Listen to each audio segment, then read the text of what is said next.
Hello folks, and welcome to another edition of Jay's Shed. And on this particular episode we'll be looking at a 1965-year-old Revo quick start ballast.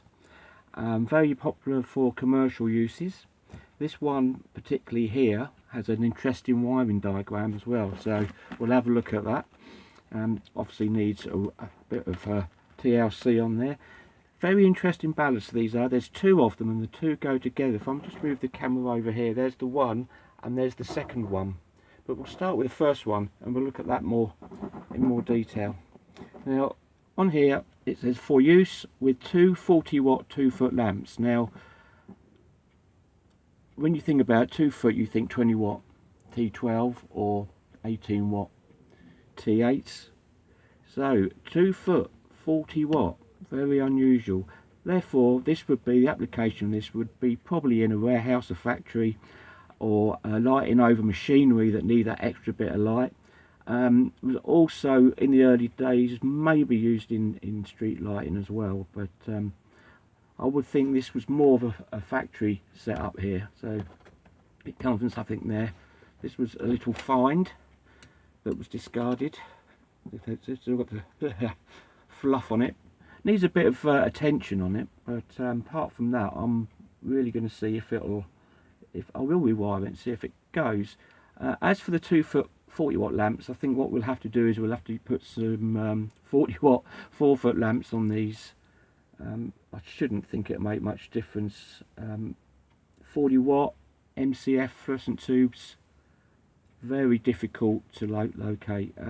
They are available, but they're at some like silly price, like 15 quid a tube, and to be quite honest, for what this would be used for, what would it be used for, it isn't worth me actually shelling out that amount of money just for two 2-foot tubes that look basically the same as a 20 or an 18 watt. So anyway, so there, this is really quite interesting the way this is wired, because we've got the, if you put the camera around there, you see we've got the income in there. Okay, now these two ballasts are slightly different. If you look at the first one here, we've got the two intakes there, two ins or two outs, whatever you want to call it. But when we come over to the second one, this has something extra. It has an extra output there. So, and if you zoom in and we look at the, if you can zoom in there and look at the diagram, yeah, see that's got two on there, where the other one is slightly different, see? So this would denote to me that one cannot be used without the other. This end, there's two wires, cables this end. Just put the camera over here, there. These two come out of there, so you've got one there and one there. So these two cables here, this is how I've worked it out, go to one end of the tube. So this is powering up two lots of fluorescent tubes, so it'd be a double fitting. Okay, so there we go, that goes into one end of the fluorescent. For fluorescent 1, fluorescent 2 would have this, okay, and that comes out there. Now the interesting bit is at this end. Now we have, right, I don't put it around that way. Now these two go to, you think there'd be 4, wouldn't you? But there's not 4. If I can work out on this, if I remember the way these things work, that goes onto one tube socket, and that goes onto the other tube socket, and the two sockets have got a link between them. Why that is, I don't know. I don't know the actual science of things behind it, and etc, etc, and so on and so forth. Why it would be working like that. But by the looks of it, we've got, you see that comes straight into there. So we've got the neutral, that's the neutral side there, which is going into this side of the ballast 2, that goes out there. This wire along there goes to the capacitor, which is a big old capacitor. This is how we can get the date on here. It's 1965. If I can zoom in, See if the camera will do it for me. Yeah, there we go. We've got the date there for 65, possibly 66, but that looks more like a 55. And the interesting thing this has got an internal resistor fuse fitted, which is something I've not actually come across. Obviously something back then that they were doing for a safety aspect on these. This one is an 8 farad. Yeah, 8. I think it's 8 or 9. Can't quite see on there because there's a bit of corrosion on the actual thing there. So this should be kept there. Now, the other interesting thing on this ballast is you see this thing here.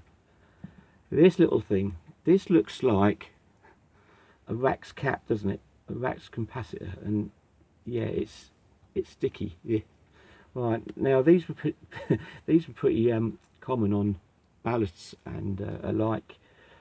This is actually a suppressor. That is a suppressor to stop the ballasts and any equipment interfering with televisions. Now, if you had a factory or somewhere, or maybe a light or something that, you know, it is possible that these would cause interference on your TV set, because the TVs used to run on a different, I think it was UHF that TVs used to run on back then, back in the 60s and the 50s.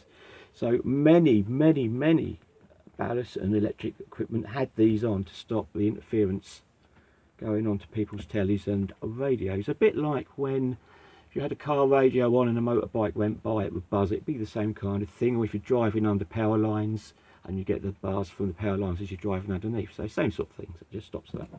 Anyway, so that's a little bit of information about that. Let's zoom back out again. I'm getting used to this camera, I think. Yeah, I think so.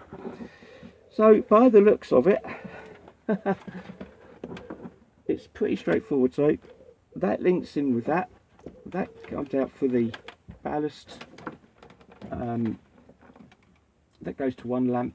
That goes to the other lamp. And that goes 1, 2, and so in fact it does make quite a circuit. It's a bit like a car rhyming loom really, but that is my take on it.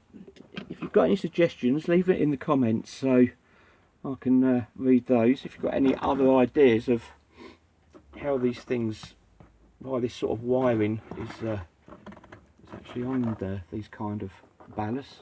But anyway, what we'll do is for a future video, I shall get to work on this at some point when I'm not too busy, and yeah, we'll get a couple of tubes on this if we can, and see if we can get these old timers to fire up.